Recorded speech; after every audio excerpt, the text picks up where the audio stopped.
بسم الله الرحمن الرحيم. نشوف المعادلة الموجودة على السبورة، بس أنا بخاطب طلبة تانية إعدادي.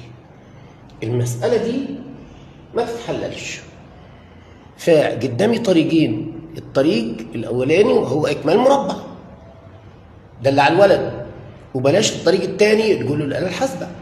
أنا عمري ما عملت فيديو الآلة الحاسبة المرحلة الإعدادية، بعمل الثانوية. ده طالب مؤهل يخش هندسة، يخش أي كلية هيستعمل الآلة الحاسبة. طيب إيه بقى يعني أمال أحلها إزاي ده مستر؟ ما خلاص إكمال مربع دي تاني إعدادي.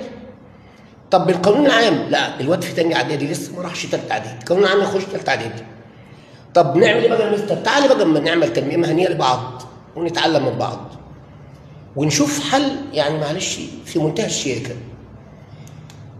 أنا هقول الكلام اللي إحنا بنقوله للولد. أنا عايز يا أولاد عددين مجموعهم 4 وحاصل ضربهم 2.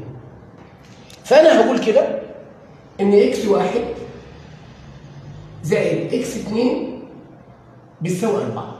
أنا هكتب ال4 بإشارة مخالفة، بس اوعى دماغك تروح لأولى ثانوي سالب معامل ب على معامل س على معامل س تربيع. لا، قول له بس حط 4 بإشارة بس. طب وحاصل الضرب يا مستر؟ إكس 1 في إكس 2 هنكتبها زي ما هي، أوكي.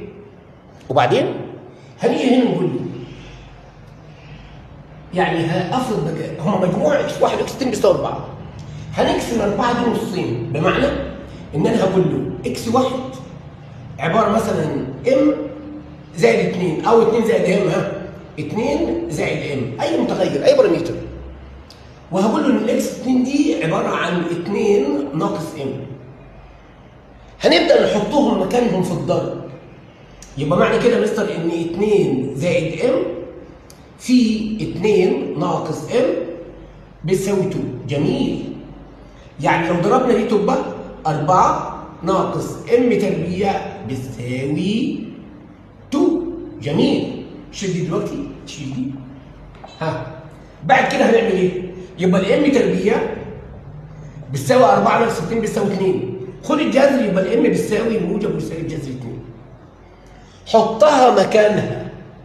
يبقى الجذر الاولاني اكس 1 بيساوي 2 زائد جذر 2 الله، والاكس الثاني بيساوي 2 ناقص جذر 2. بعيد البعد عن الجذر التربيعي وعن اكمال مربع. مثلا لما اشوف اللي انا شلتها، معلش بسرعه كده، انا شلتها كانت بتقول ايه؟ اكس تربيع زائد 12 اكس تربيع زائد 12 اكس تقريبا زائد 15 بيساوي 2. خلاص الطريقه واحده. هنفرض ان اكس 1 زائد اكس 2 هاكتب ال 12 دي بس باشاره مخالفه، واكس 1 في اكس 2 بتساوي نفس ال 15 زي ما هي. هتيجي تقسم لي العدد دي نصين. يعني ايه؟ يعني كل ده عباره عن اكس 1 عباره عن سالب 12 زائد ام، واكس 2 هتبقى برضه عباره عن سالب 6 بقى. احنا قلنا هنقسمها نصين، سالب 6 ناقص ام. نعوض مكانهم في الضرب، يبقى سالب 6 زائد ام معلش في سالب 6 ناقص ام بيساوي 15. 6 في 6 ب 36. جميل. ناقص ام تربيع بيساوي 15. ودي وهات وروح، يبقى ام تربيع هتساوي 36 ناقص 15 تقريبا تساوي ان 1. 21. خد الجذر التربيعي، يبقى الام بتساوي موجب وسالب جذر 21. حطها مكانها، يبقى اكس 1 سالب 6 زائد جذر 21، واكس 2 اللي هو الجذر الثاني سالب 6 ناقص جذر 21. طريقه جميله لذيذه، وطلعنا بره خالص الدايره، بعيد عن اكمال مربع، بعيد عن التحليل تتعامل برضه بالتحليل تتعامل، بعيد عن القانون العام.